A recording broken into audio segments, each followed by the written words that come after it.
Maybe a time when you weren't a good father or a good mother or a good brother or sister, or you were a bad child, or you didn't do a good job, or you lied, or you were dishonest, or you stole. No one knows this but you, or something you feel good about, say, you know, that was a real dog in me to do that. Something you just really regret. So we make a list of all those things. All of us have some of that. You might say there's some good in the worst of us and some bad in the best of us. So none of us escape. Now here's something I want you to do. I want you to become involved in an active process to get some clutter out of your life. So if there's any area in your life that you need to clean up, start working on it. I'm going home tonight to clean my closets. Any of you got any cluttered closets? Oh, raise your hand, please. Good. Let's go home. Let that be our task this week. See, the first law of the universe is order. Go home and clean the closet out. Get the clutter out. Start letting some of this junk go to make some room for something else. Do that with people. There's some people who's cluttering up your life. They serve no purpose whatsoever. They're just holding and occupying the space that somebody useful, positive, nurturing, and contributing could be holding that space. You don't even have time to look to see what else is out there because you all have all of these people surrounding you that's not enabling you to grow. So look at what is it I need to get out of my life. Just start cleaning this stuff out. Getting the drawers together, your dresser drawer, just getting stuff together. Just get them together. Maybe your car, I got to clean my car too. Got a lot of stuff in there. I live in my car, you know. Can't put anything in my trunk. I got all kind of little things back there. 2 of my children back there in the trunk, you know. Everything, stuff everywhere. So I say, hey, let me just get this together. See, whatever you have in your environment is a reflection of your consciousness. So you got all that chaos there. That represents some disorganized, cluttered section of your mind. So let's get all that out of there, all right? Work to get that out, clean that up. Anybody that you feel very strongly about, have some negative feelings about, let's look at some good reasons to forgive them. Number one, you must try and see what has happened or see things from that other person's point of view. Let's look at it from their point of view. That's one area. That's number one. Then number two, holding a grudge hurts you. It doesn't hurt them. So just for good health and peace of mind, let it go. Any feeling of resentment or anger or hatred is called to me the load of bitterness within. Every thought that we entertain produces a chemical in our brain that impacts the body's immune system. And besides, this person you're hating, they probably are not even aware of it. It's someplace having a good time. Don't even know you're really hating them. You've turned up the steam. Gone from dislike to hate, intense hate. And here you are killing yourself, making yourself vulnerable to various types of illnesses, putting yourself in bad health. And I say that person is not worth your sacrificing your health or 1 minute of peace of mind. 1 minute of anger robs you of 60 seconds of happiness. So decide it doesn't matter.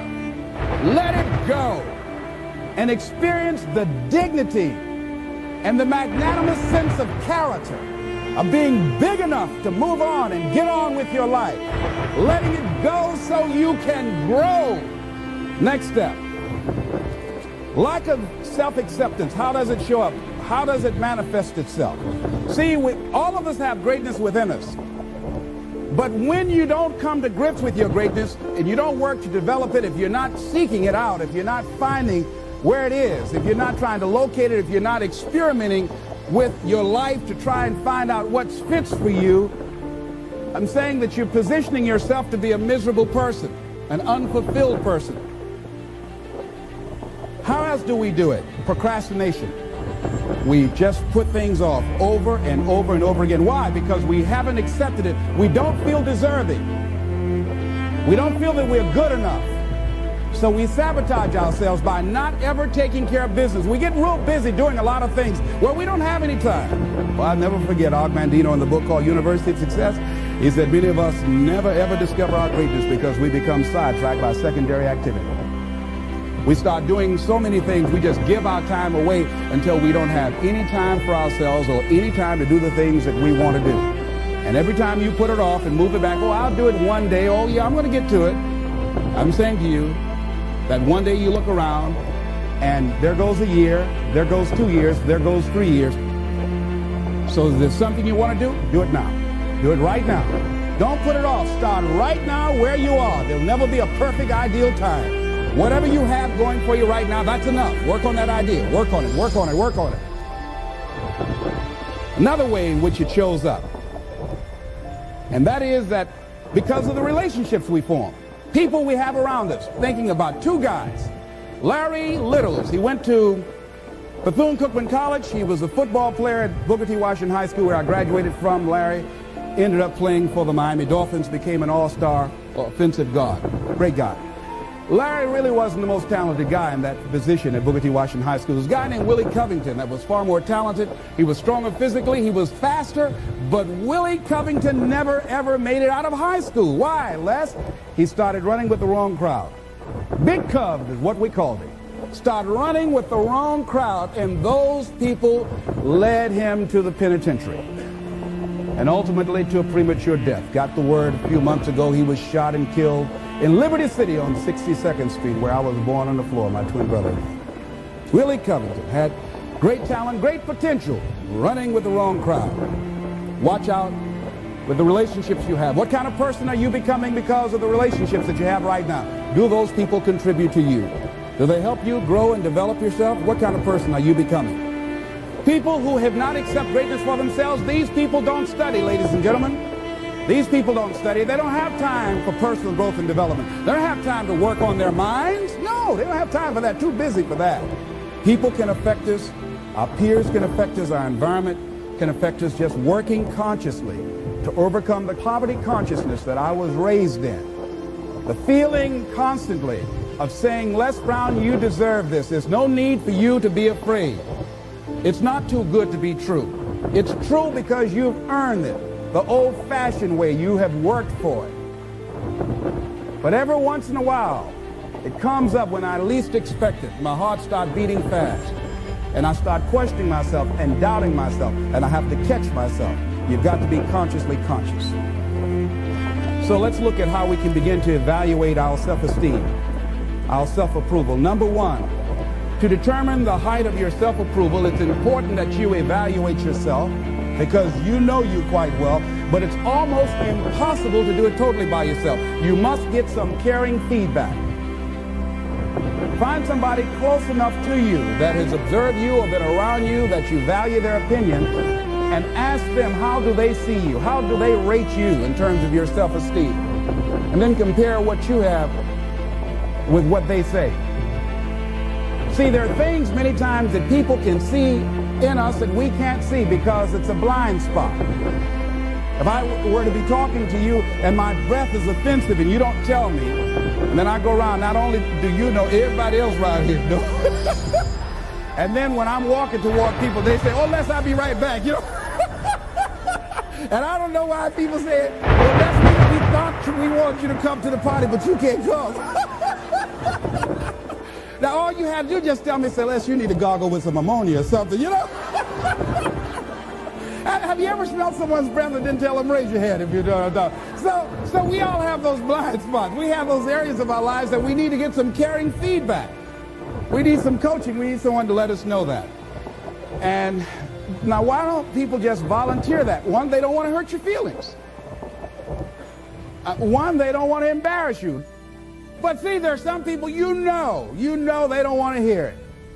They're going to argue with you. They're going to become defensive. If you're one of those people, just decide to shut up and listen. Next thing is, a good barometer to check out how you feel about yourself is how well you handle compliments. When someone pays you a compliment, can you handle it well? Lady was coming down the hall and they said, "Ooh, what a beautiful dress you have on." "Oh, it's nothing. I caught it on sale." Nothing.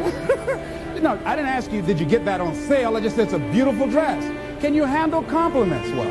That's a good barometer about your self-esteem. Can you handle criticism well? Can you give criticism? Next thing is, what are your expectations? What do you expect to get from life? What do you expect to get from your business? What do you expect to get from your relationships? What is your ideal day?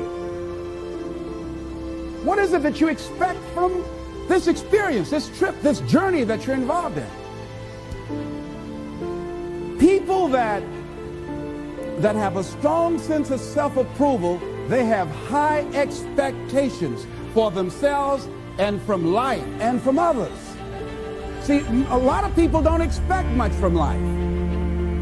So they don't shoot for much. They're not preparing for much.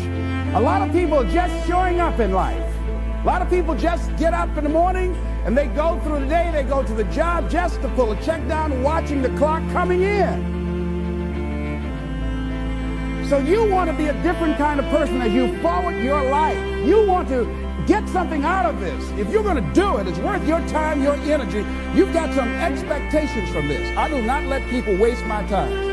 Someone want to meet with me, excuse me, what is this dealing with? I want to get to the bottom line. Because if it does not measure up to my expectations, I'm not going to invest my time. I don't have the luxury to waste time. I'm expecting some great things from life. And so I have to spend some time working on myself and developing myself. So examine your expectations versus your wishes. Some people wish they could do better, but some people expect to do better. Where are you on that?